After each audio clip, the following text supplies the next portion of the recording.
Hi everyone, let us continue to our third lecture. Mamangda introduction to computer takre ani suba class ta computer characteristic takre computer characteristic to khalitang thunam tang phat phat law ninsanga ke ko computer characteristic to computer oibagi magi characteristics magi properties karam masamo ong leibage hairagadi ko speed yam thuba accuracy yam chumba reliability adum chang manana pira aga leiba adu suwa waba ko wan nai daba adagidi ngasagi adum chumna reliable oiba haisini ko reliable oiba adum chumna pirakpa versatility makhal thabak makhal chuwa yaba storage capacity ko mangonda aina haining program mayam se mangonda piba instruction sing se unlimited khuyam amathina yamna pide su yaba adugi mayam singse computer gi characteristics ne bako computer ama oibagi mangodal yawba gundu ne bako yam thui yam chummi yamna mangonda makha pon ba yai reliable oiba yai ma thabak kudima gi season ba yai aduga mangonda instruction se store tawna ba adugi matik chawra ba memory lai ko magi advantage hairagadi yam thuna hanjan adum tawi wa ba ko bolai de bor su de aduga routine task to adum tawraga mi sing free ohen bi yai magi disadvantage hairagadi intelligence yaude emotion yaude ani subadana electric yaudagadi ma thabak suba soya yade computer on tawdu kari kawi booting makhal kaya sui call booting warm booting call booting di karino computer pra physically off madagi thagat pa warm booting haibadi on tawraga leiraba computer amabu amkasu on tawsanba adu dubuni ko compare tawkhre mayam makhak leikre aduna ngasidi in the third lecture I am going to explain the various modes of operation aduna magi computer gi operation se akhoi kari kaino amtang di yengsi ai hairake na khoi dong gyan tabra yengu ko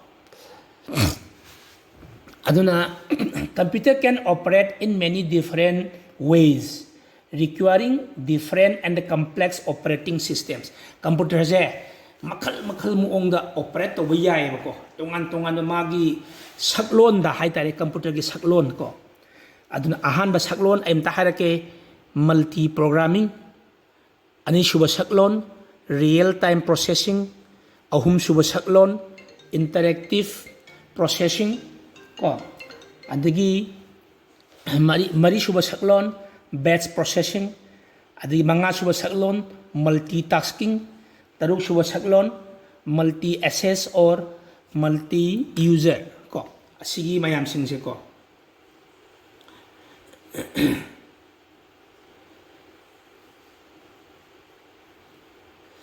aduna hajik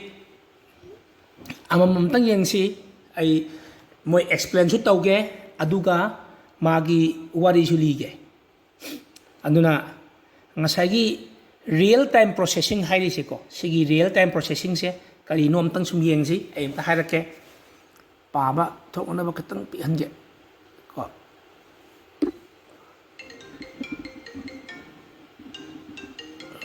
ko aduna hajik real time processing hairagadi when the computer has to react within a guaranteed time to an input a real time operating system is required RTOS haisiko real time operating system haini real time madi time delay ga yabanati khudamoina Maruti car ta che any car ko any car se da steering control hairen khalajini aina yet on the leiraga ngana second taramu ga yet on leira agadi ai yunghin mana halane ba ko chumna thongai ro ne ba aina yet on the leira gadi khuto yet on leiga da oirom leira gadi khuto oirom leiga da adugumba real time paira iba fighter jet amabu yekna bagi fighter jet amabu aina nongmai ka manaba missile system amada computer operate tawren khalaji adu mana holding da aeroplane do pa yuna halagadi ka pa sungam ngamaroi real time habdi khutuk ta taro kadoba yamna time critical oiba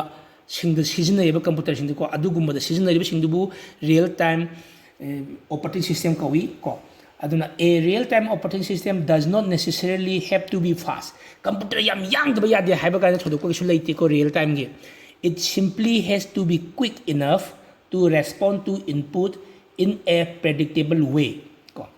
Embedded computers often contain an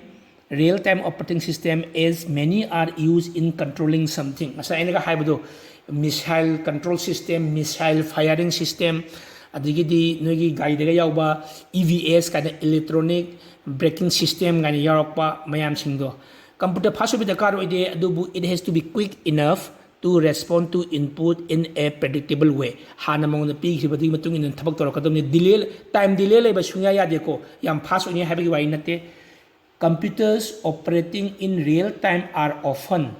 dedicated to the control of systems such as industrial process, planes, and space flight kind haisiko. Sige singsungi. Kudamona ngasagi kogi computer control machine singse moja RTOS ngakani magi ROM da RTOS hapkhani kari tawudona habda dum tawlerani fast obagi wari nate aduga adum magi real time da thapuk tawi habagi wani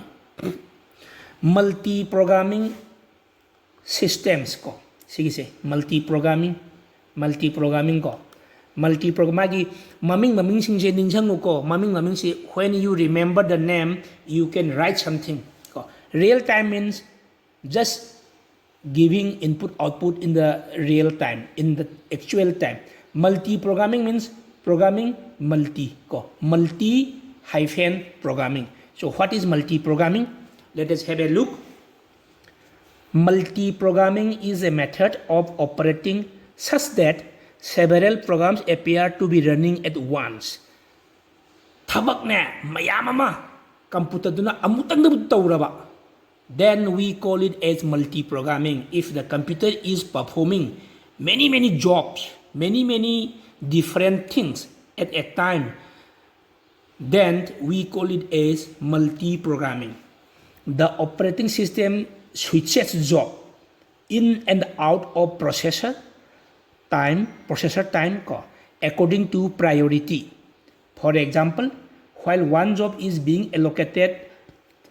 to printer time, another will be being processed in memory. The processor is so fast that it seems that many jobs are being processed at the same time. Aina mamang su nawai ju hai ko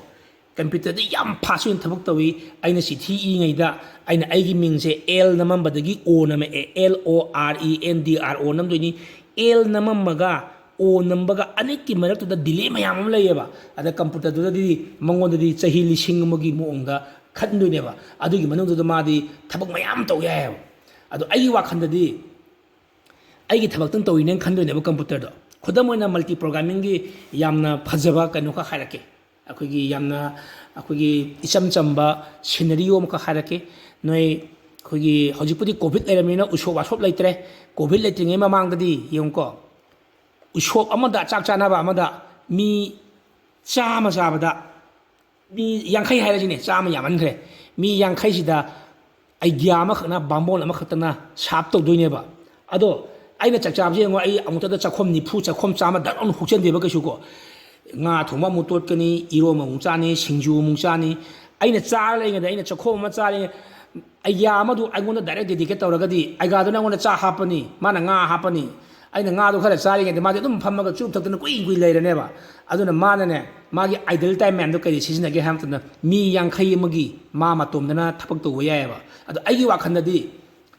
ai si ai ga se yam thuine ai gi chaksin lo dinga de ta hap lei ai gi nga jo lo dinga de ta hap lei ga khanneba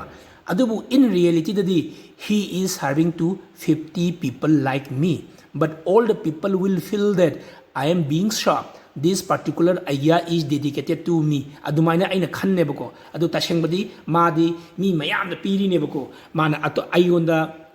uti hapinga da amadana nga haptuni amadana singju haptuni amadana bora haptuni mi mayam di thabak to round robin fashion da doni mana aduki matik thuna tawkhre madudi aina chabduna tappe heleba aduna aina chari ngai duida nangna ba amagisu nangna ba chela ga tawe bako adugi mo ongduni computer se aina thabak mayam tawai ai chithi thaba su yai adagidi aina atopa window amada chithi irani atopa window amada thabam tawni atopa window amada game sanani atopa window amada setting tawnani adugi mayam do multi programming do adu yai haibani aduna the operating system switches job in and out of processor time according to priority magi priority dugi matung indana phaba chatle haibani for example when one job is being allocated to printer time another will be being processed in memory the processor is so fast that it seems that many jobs are being processed at the same time adagidi atopa amadana batch processing ay kitang chaholake ko sidagi chawkadi si yarni ko batch processing maming si kawgono ko batch haisini batch amamam loraga amamam tawba ko a batch processing system is where program or data are collected together in a batch and the process in one go typically the processing of payrolls electricity bills invoices and the daily transaction are dealt with this way khudamona hogi airline gi ticket ka ibagi system sing airline budi hajipudi yamna kara hybrid oigre batch processing hairaga di khudamona noigi akogi interview post ama lawgi mi meyam je akogi OMR sita computer na scan tawna ba mongda koina chiega namaga he tawidena ko adugi sit to computer machine namana yengdoi ba che yengbodo evaluate tawdoi yam thun thun scan fa tawraga chi mayam do pulap thamaga ne mana one by one waba ka suna na dana ama scan tawni mathangda ama scan tawni mathangda ama scan tawni sum taw chapado adugumbagi machine sing dubuni ko khoni batch processing hareje this method of operation lends itself to jobs with similar inputs to loi manaba chine manada bo ergadi batch processing to ya de ko mana de tawdoi je so this method of operating lends itself to jobs with similar inputs processings and output where no human intervention is needed mi ma changaga mangonda interrupt tobagi artificial wagde jobs are stored in a queue until the computer is ready to deal with them batch processing se yamko nangi page 100 chawba che ma namdore printer da adu eragadi page 100 yawba document ama story ama lyric ama print hek hai matamda printer duga computer duga speed to yeng na badadi printer du di tapidana adana batch processing hadan page ama loirani second page load torani third page load torani sum 100 page do hek load bhaw namakane ba adu namingai dai nangna atopam namhange hairagadi magi ngasai 100 page do number hek load digai mathangi page do nam sunya yaroi ba ko adugumna chingba singdo batch mathang manau naina thabak tawba adubu akhona batch processing kawi batch processing means job will be done in a queue system first job will be done when finished second job will be done when finished third job will be done when finished fourth job will be done and so on it will continue in a queue like fashion and all the jobs should be similar jobs otherwise there cannot be any batch processing ko kodamoina asagi screw phajan ba haira sine pot amaka computer amda phajan han ba yai poto jar insil ani kit namani pharani ama mu insil ani kit namani pharani adumana adum lumok to yai ko adugi singuni mathangda interactive processing ko interactive processing masagi diagram su sigi yauri sini sigi se ko interactive processing ase kaino amtang ai parake mayam ta tasi an interactive processing system is where the task on the computer system requires a continual exchange of information between the user and the computer system. It can be seen as the opposite of batch processing. Batch processing is the human intervention. Computer duna matomda first job, second job, third job, fourth job dum tawidana. Interactive haji ko interactive process interactive haibadi matomdana tawba yadaba awai akhum tawnaraga thabak tawdo adubu interactive kawi aina kainom haini computer dana amu khumani aina kainom amu haini computer dana amu khumakani aina kainom haini computer dana khumakani khodamoina interactive processing hairagadi patient lae adugo mana computer program amada changre computer program da doctor oidoini ko mi oi dilera moidoiba adaida how are you haire mi sina khandoini option mayam dagi ai log thungi ga gaina ada kayang kuire thungak pa hang kaduni man log thungi haibagi tongan ma question mo hang kadune ba kayang kuine thunga e haire e ari mana 3 days sure ka kaina ko adagi 3 days sure ha padigi computer duna amu process tawraga adudi nang kangkhu yaubra fever yaubra adu yaubra kaina mayam ama ways adu interactive haira ise user dugi input tugi matung indana computer dugi questionnaire su tongan mo om da hang kaduni computer duna hang pagi matung indana user duna amu interactive ina khumduni sumaina awai khum mayam tawnaraba matung da kaina thangda medicine ama prescribe to kaduni bako magi final result report ama pirakaduni ba adumai tawdubu kari kawi interactive processing hairagadi user ga computer duga barabar online da laminarga thabak tawdudi yararoi aduna last harise it can be seen as opposite to batch processing adi mi among khatane bako che khudamoina wari amada akhoi covid ki vaccine ka pache doctor jina risk learning dragadi thongna amda khone khutche pak thinjilani aduga robot amana ma khut tak tingthoraga yetum toraga tak ong kapa ni adagidi loire chatlo hairani go pit khonga ni mathangda amang thingjil ani robot na chak mu yanga ni che mana ba thabak ne bako human intervention yaudana robot na dum hidak ta kapa ya bako adu ngasagi interactive tadi adu yadre maramdi aina khummaga mana kari ha ka do haibum khangde bako adu that is called interactive processing adagidi mathangda kai lere multitasking gane yamna confuse akadori se nang asagi multi programming du gani ko ado khatang di khanai anta khaira ke yengji multitasking allows multiple tasks to run concurrently taking turns using the resource of the computer. This can mean running a couple of applications, sending a document to the printer and downloading a web page ko nangi ngasagi multi programming do aduga haipati manaba aduga tashengbadi multitasking haibadi masu thabak mayam tawba haibani ko aduna multitasking hairagadi ko multitasking allows multiple tasks to run concurrently matada jab manana tawdo aduna ngasagi taking turns using the resource of the computer gi resource mayam do turn 99 na amada launaraga tawduni ko adudubu kari kawi haragadi multitasking ada magi sidai da example da nana computer da document ama print tawre computer gi resource to free lay print tawre ngadi da atopa mu print taw sange habadi yaba nate ko ado print taw nattaba thaba ama web page dagi mana cinema ama download to yaya tongan ba thabak ni aduna same time da computer duna animuk tawriba amana kadawi chenami amana kadawi web page dagi kugi internet dagi web page ama download tawraga leiri ani do thabak animak to at the same time tawri hauji nang namju nami aduga web page dagi su lokthari ko adanga sagi multi programming gi yong ko multi programming di computer gi time do magi processing time do amada round robin fashion da yen bani ko aigana chak yen ba dumaina chak yen thang yen ba dumaina multitasking hairagadi simultaneously tawine computer duna printing number di nam gro hairni web page gi download tawro hairni ado thabak mayam do amotang da pull up on tawraga leibido adu duna multitasking ko bako konthang da amu last da multi user na ama leiri ko ado kawgunu ngasi ina haiba singse modes of operation ko computer na operate tawgi mo mayam duni multi programming real time interactive batch processing finally multitasking and multi user let me explain the meaning of this multi user a multi access or multi user system is one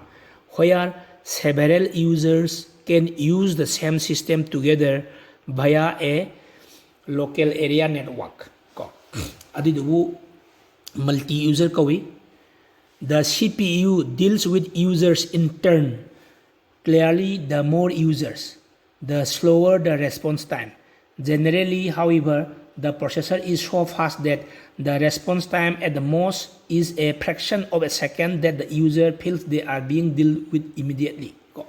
Adu yengo multi user hairagadi yengo computer amada akhoi mi taranga kun changaga seasoneraga thabak tawdu natte ko computer amada akhoi mi taranga kun seasoneraga di bhai ai toge na munnarak tan tokani computer sina ne tongan ba ka amada natraga atopa jaga amda lairani aduga hariba computer sida kuna terminal mayam samani nang terminal mayam pani computer na terminal haibadi monitor ama yauni keyboard ama yauni monitor ama yauni keyboard ama yauni adu mi kunduna single machine do matam amta sijinaba ngasai na haibado miyoi bana thabak tawbadi tappidana thaba ama tawrani ai thabak tawringaida sor homani khangde kainom nammani khane kainom tawni khangde processor time free am layeba ko adugi free time do kamain tawdana atop thabak sijinaba yagadage na khalakpadagi khudamana akhoi college di noi mayam da khona computer noi yangkhai change computer yangkhai tiri ba adui mahutana computer amakhatamang thamaga lab tu dana terminal mayam pi ba terminal habdi computer di yawraroi only magi monitor ka keyboard ka standard input output pirani adu nana computer thabak to yani nang programming ni nang roll number 1 ju programming ni roll number 2 ju programming ni roll number 3 ju programming ni roll number 4 na game thanar ma yak myam to ma yak adu man to idi ngasai gi tongan ba dedicated adu ba ko server ka wi ko adu gi computer amabu mi mayam na tongan ba terminal gi season ra ga di adu bu multi access system or multi user system hairaga khangnai ba ko adu mi digi wakhaladi computer do ma dang na seasonary boy khangane ba adu fare ngasai akhoi computer gi mods mayam amasu hai khre hajik amuk la asi akhoi computer gi software haira ga di akhoi khatang lenge ko computer gi software haira ga di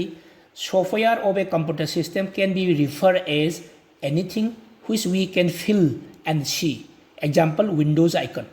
Computer ki software haira di ko mamang jo haigre nang khutna pai udi ya ba te ko sida ji thola isi computer software ni ai khutna pai gan haibe amte ai ne pai si output ta pai ja bani output unit ta software da pai na te ko aduna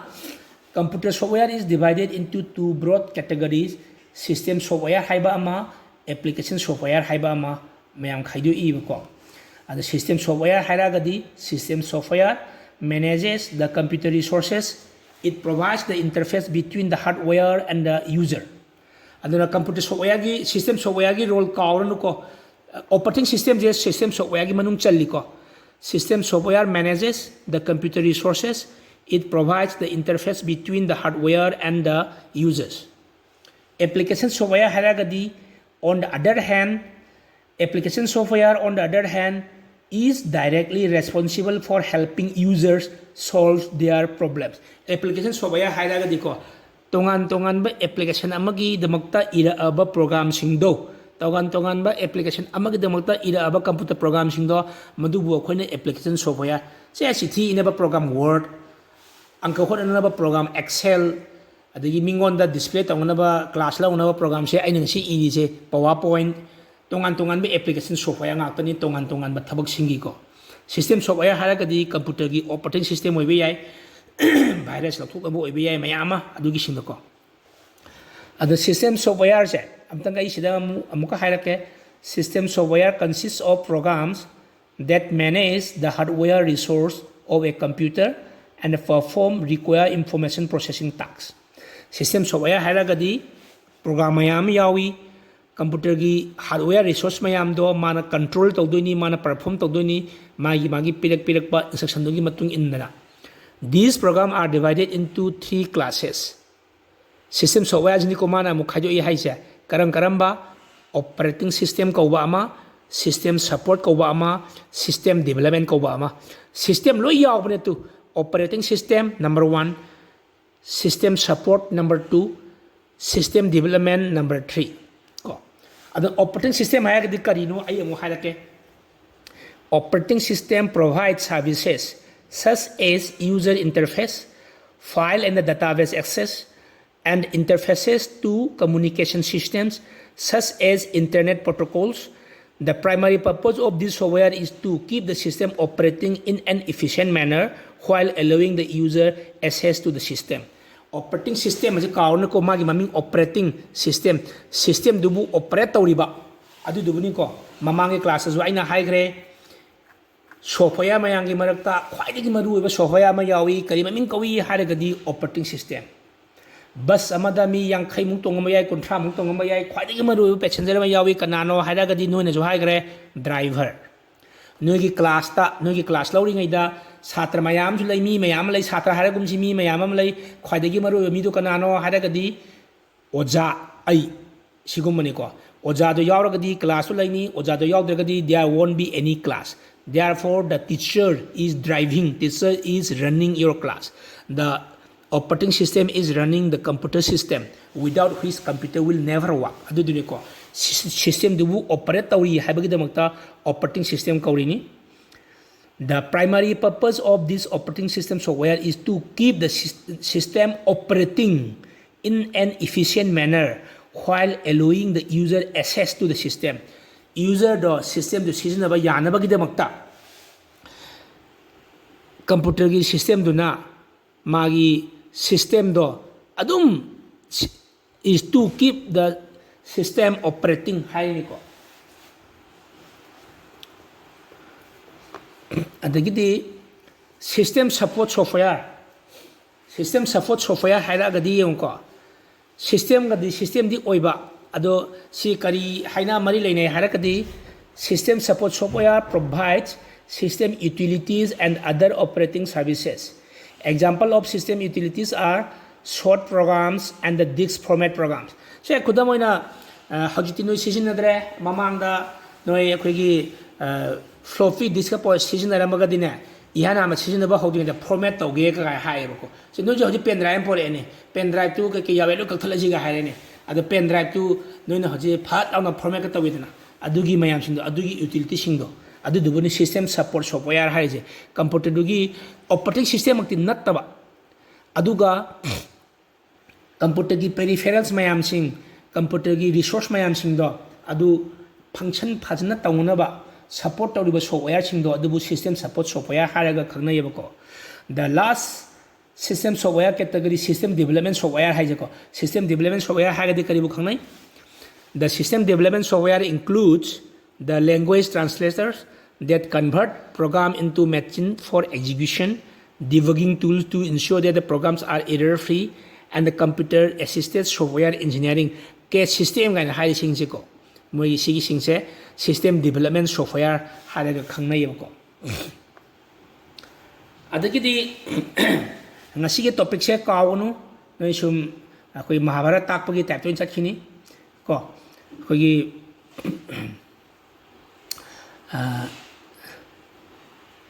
aduna haji ngasagi kari hai khre akogi system software haiba ma adagidi ko sidai computer software is divided into system software haiba ma application software haiba ma makhal ani thona khaju I haire system software se amu makhal ahum thona khaju I akogi operating system adagi system support software adagi system development software nako ani shuba categories gido ngasai gido software da system software haiba ma adagi application software haiba ma ani thona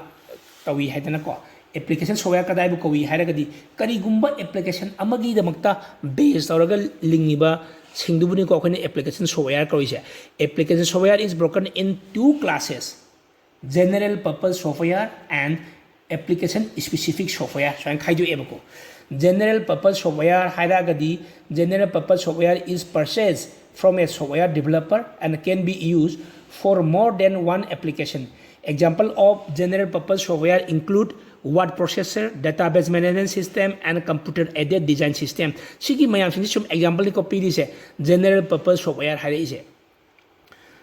payroll sanaba program cithi inaba program anka tawnaba program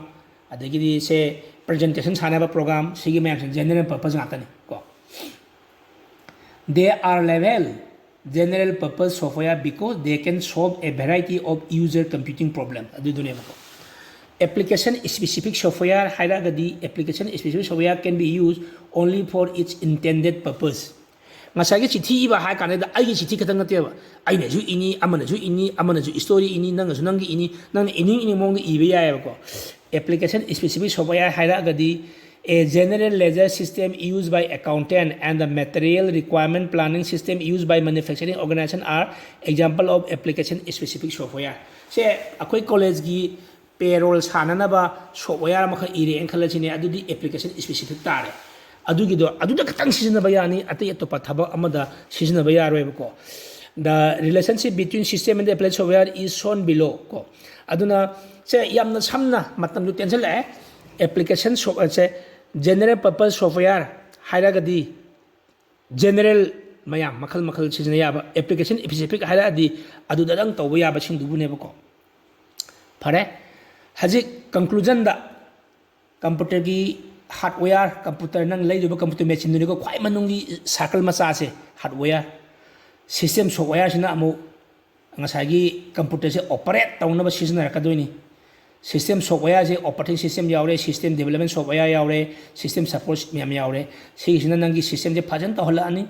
ꯇꯧꯔꯛꯑꯕ ꯃꯇꯨꯡꯗ application ꯁꯣꯐꯋꯦꯌꯔꯁꯤꯡꯁꯤ ꯌꯥꯎꯔꯛꯑꯅꯤ application ꯁꯣꯐꯋꯦꯌꯔꯁꯤꯡꯁꯦ ꯃꯥꯒꯤ application ꯁ꯭ꯄꯦꯁꯤꯐꯤꯛꯁꯤꯡꯅꯤ ꯑꯗꯨꯗꯒꯤꯗꯤ user ꯍꯥꯏꯁꯤ ꯃꯤꯗꯨꯅꯤꯀꯣ ꯑꯗꯨꯗꯨꯅ ꯁꯤꯒꯤ ꯊ꯭ꯔꯨꯗ communicate ꯂꯣꯏ ꯇꯧꯔꯒ ꯑꯩꯈꯣꯏꯅ ꯀꯝꯄ꯭ꯌꯨꯇꯤꯡꯁꯦ ꯇꯧꯗꯣꯏꯅꯦꯕ this diagram is relationship between system and the application software. So for today let us conclude here this third lecture.